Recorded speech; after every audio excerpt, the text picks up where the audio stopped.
Great questions, man. Larry, me and you might have to do something on project management one of these days. Let me see. So your certifications, I noticed you've got the CISSP, you've got CMMC, you've got one on PCI compliance.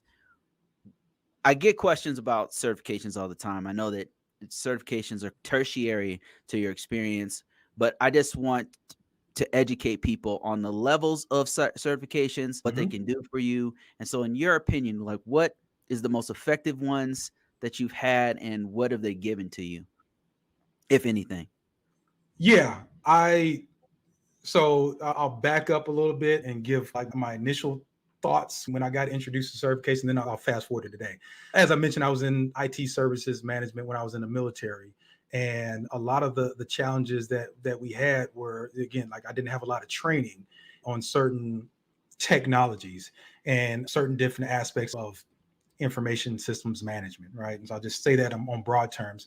So one of the ways, one of my tools that I use, and if you're in the military and you're familiar, you can get the military to pay for certification training if that's part of your job. And so part of our job was to do IT services management. And then all you had to communicate was this certification helps validate knowledge in certain areas that I need either validation on, further training on, or just need in terms of a compliance standard that I have to meet. So if you're in the DoD space, DoD Directive 8570.1 was the big one that required certain cybersecurity certifications to be in place for Hmm. you even to do your job effectively or within compliance for the military. So my first cybersecurity certification, and I was at a level where I was a system administrator at the time. So I ended up getting Security Plus. That was my very first cybersecurity certification. A lot of people, especially that's CompTIA, they tell you to do that trifecta. That was the old advice: do A plus, then Network Plus, and Security Plus. I jumped right into Security Plus. I got the certification. Then I went back and got A plus and Net Plus because I saw how valuable that knowledge was. That being said, I used certifications along my career. I ended up getting Linux Plus and some other certifications along the way, CCNA, because I had a gap. So if you do certification training, especially if you do it in a way that isn't, and I'm going to talk a little bit about boot camps. Boot camps are great if you're already familiar with the technology, because typical boot camps are like 1 week. So they're going to breeze through a whole bunch of material really Right. quick and then get to the point where hopefully you can sit for a certification exam and pass it. A lot of people can do that, but what happens is if you don't have a good familiarity with that knowledge, that technology, that actual skill set and that level of understanding, then all that knowledge is going to go into your short-term memory. You're going to memorize enough, you're going to get the test questions, exam banks and all that, and then you're going to pass the exam.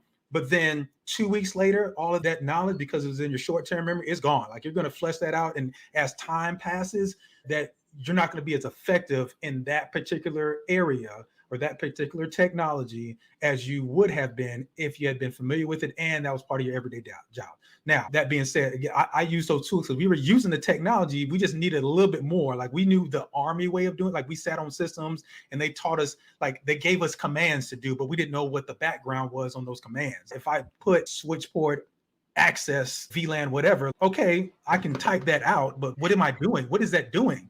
Like Right. you're giving access, you're taking that port, you're putting it in a virtual network so that all the ports, all the network ports that are part of that VLAN all can communicate with each other. Anybody that's not part of that VLAN will have to go through a router in order to communicate with that VLAN. But we didn't have that depth of knowledge to be able to understand that's what that was doing. So when something went wrong and stuff couldn't communicate, if you knew about VLANs, you would know, oh, that port isn't in the right VLAN. Let me go move that over. That's one of the examples that I use because like you might get the certification, but if you're not doing it on an everyday basis, certification means nothing. That being said, I'm going to just, and then, so let me zero in on where I stand today. I think certifications, if they validate your knowledge, are great tools. What's king right now is experience.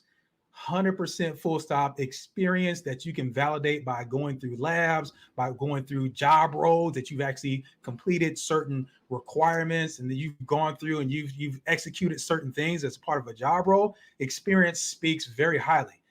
I'll say this about certifications. Certifications open doors. So if you're familiar with applying for jobs, the ATS system, that ATS system screens job applications. So if you don't have certain things on your application when you're applying for certain roles, you're not even going to get to the second stage. You're not going to get a call. You're not going to get an interview. You're not going to talk to the actual hiring manager or the department manager that you're actually going to do the work. And you might be fully qualified, but because you don't have a certain certification, especially in the DoD, where if you're applying for a job that is information assurance technical level 2, for example, you need a IAT level 2 baseline certification, which is Security Plus, CCSP, and other baseline certification. If you don't have that certification, you're not getting a job. So experience is key. Certifications open doors. That's right. Absolutely. I agree with that.